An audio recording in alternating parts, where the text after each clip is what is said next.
दुख भरी जब हमारी मृत्यु होती है, पाप कर्म करने वाले जीव को पुनः फिर 80,000 महात्मा श्री सूत आवाहित नगरीय क्षेत्रीय स्थानीय समस्त देव समाज, विद्वत वरेण्य संत समाज,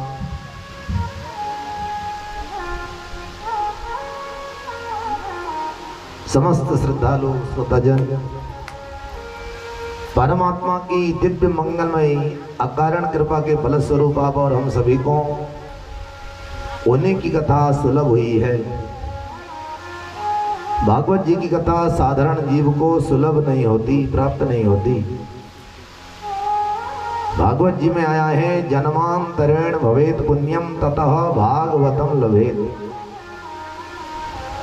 जब हम जीवों के जन्म जन्मांतरों के पाप नष्ट होते हैं, पुण्य उदित होते हैं, तब जाकर हम जीवों को भागवत जी की प्राप्ति होती है। देखिए कथा तो टेलीविजन पर भी आ रही है। कथा ये संचार यंत्र के द्वारा मन्नाल जी ने पेड़ को बांध रखे, उनसे घर में भी प्राप्त हो जाती है। किंतु कथा पांडाल में बैठकर कथा को पीने से जीव को अनन्य फल की प्राप्ति है।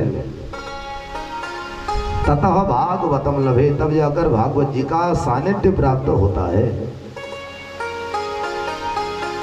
ये सबके भाग्य में नहीं कहा गया है। और भागवत जी की महिमा क्या है? सूत जी ने 88,000 महात्माओं को निवेदन किया। 88,000 महात्माओं ने कहा कि ऐसा स्थान बताइए, ऐसी कोई दवा बतलाइए जिससे कि आत्मा को तृप्ति हो जाए, शांति हो जाए।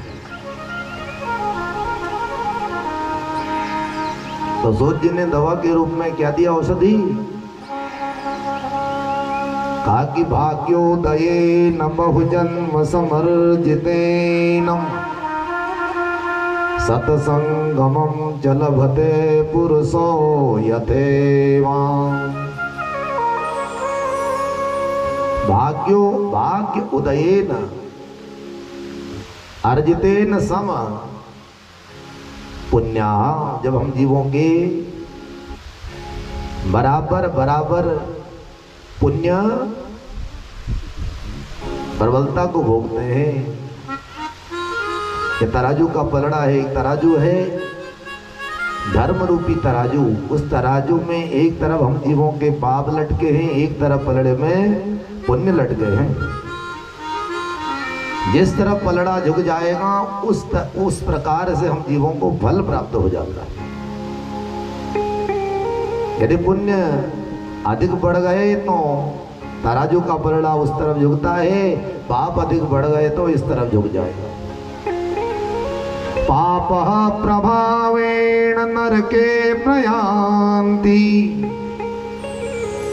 पाप रूपी पलड़ा यदि हम जीवों का भारी हो रहा है, झुक रहा है, तो समझ लीजिए इससे क्या मिलेगा? बोले दुख मिलेगा। नरके प्रयान्ति। जब हम जीवों को दुख होता है, इसी को नरक कहा गया है। नरके बोले महाराज नरक क्या है? इस संसार में जब हम जीव दुख को प्राप्त करते हैं, और 84 लाख नरकों में एक प्रकार का यह भी नरक ही है।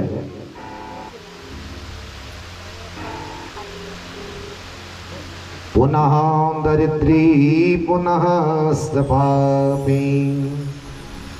और भागवत जी कहती हैं कि पाप के प्रभाव से जब हमारी मृत्यु होती है, दुख भरी जब हमारी मृत्यु होती है, ऐसी अवस्था में हम जीवों को नरक जाना ही, आत्मा को दुखी हमने यहाँ किया है मनुष्य जन्म में, तो आगे भी दुख ही भोगना। तो वहां से जब हमारा जन्म आत्मा को घर मिलेगा तो कैसा घर मिलेगा? बोले पुनः दरिद्री। दरिद्रता का भोग करना पड़ेगा। दरिद्रता माने वर्षा हो रही है और सिर ढकने के लिए स्थान प्राप्त नहीं हो रहा है, तो कैसे स्थिति में जाएंगे? बोले पक्षी बनेंगे, स्थावर जंगम बनेंगे। पुनः दरिद्री पुनः पापी। और दरिद्रता के प्रभाव से बाद में ऐसे जीवों को पाप कर्म करना पड़ता है, और पाप कर्म करने वाले जीव को पुनः फिर माँ के गर्भ में जाकर के अवश्य अवश्य ही मनुष्य रूप धारण करना पड़ता है। मनुष्य हमको फिर बनाया जाता है। इसी कारण 88,000 महात्मा श्री सूत जी के चरणों में बैठकर निवेदन कर रहे हैं। पुराण काम राम अनु